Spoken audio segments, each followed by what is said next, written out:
So, I'm talking about The Kept. Oh, man. I should have brought water down. So The Kept is about... It's a really intense, really violent book. It has to do with a family that's living in rural New York, and the mom is out for a little bit, comes home, and sees that her family has been murdered. So there's a trio of murderers. They come to the farmhouse, which is very secluded, and they decide that they are going to kill the entire family. However, one of the children, so the husband and 4 kids get killed. One kid ends up being able to hide in the kitchen pantry and survives. So Caleb, who is 12, ends up being a character that has to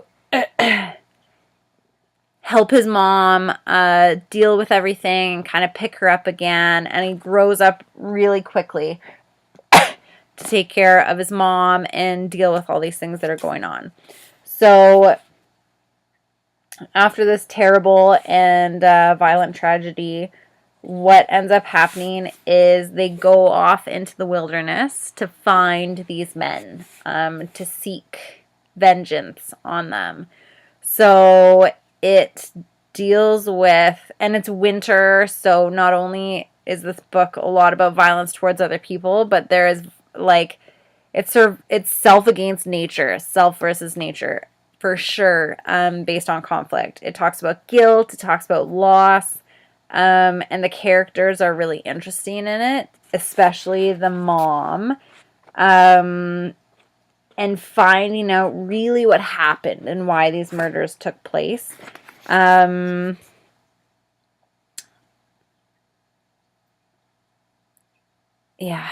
so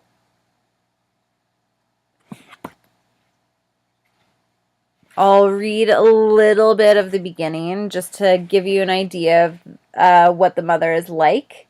But totally a cool book. Elspeth Howell was a sinner. The thought passed over her like a shadow as she washed her face or caught her reflection in a window or disembarked from a train after months away from home. Whenever she saw a church, or her husband quoted a verse, or she touched the simple cross around her neck while she fetched her bags, her transgressions lay in the hollow of her chest, hard and heavy as stone. The multitude of her sins, anger, covetousness,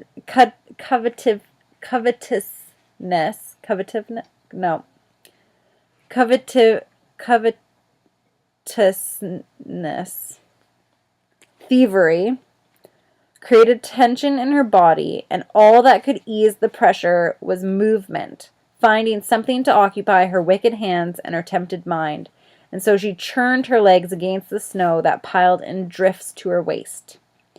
While the miles passed, the sky over Elspeth became nothing but a gray smudge, and weighty clouds released their burden. She loosened the scarf around her face, and the cold invaded her lungs. As soon as a drop of sweat slid out from under a glove or down a curl of hair, it turned to ice that flickered in the last of the light. In her pocket, she kept a list of the children's names and ages, the years crossed out 2 and 3 times, so that when she bought gifts, she forgot no one. She carried a fish scaler for Amos, 14, a goose collar for Caleb, 12, a hunting knife for Jess, 10, a 50-inch broadcloth for Mary, 15, a length of purple ribbon for Emma, 6, and a small vial of perfume for both girls to share. Wrapped with care against the elements, hidden at the bottom of her bag were strawberry hard candies, gumdrops, and chewing gum. For her husband, she bought 2 boxes of ammunition and a new pair of sheep shears. Collectively, those goods had cost her only a fraction of her 4 months' midwife salary. The rest resided in the toes of her boots.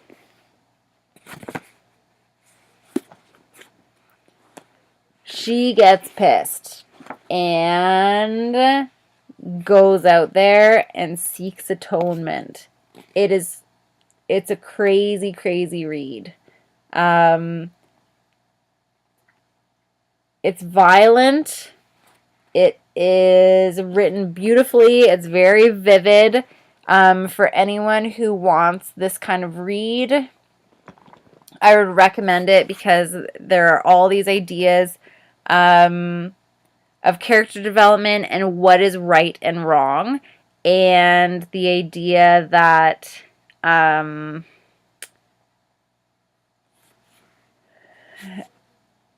things can be haunting you, and how you deal with them is important in regards to your character.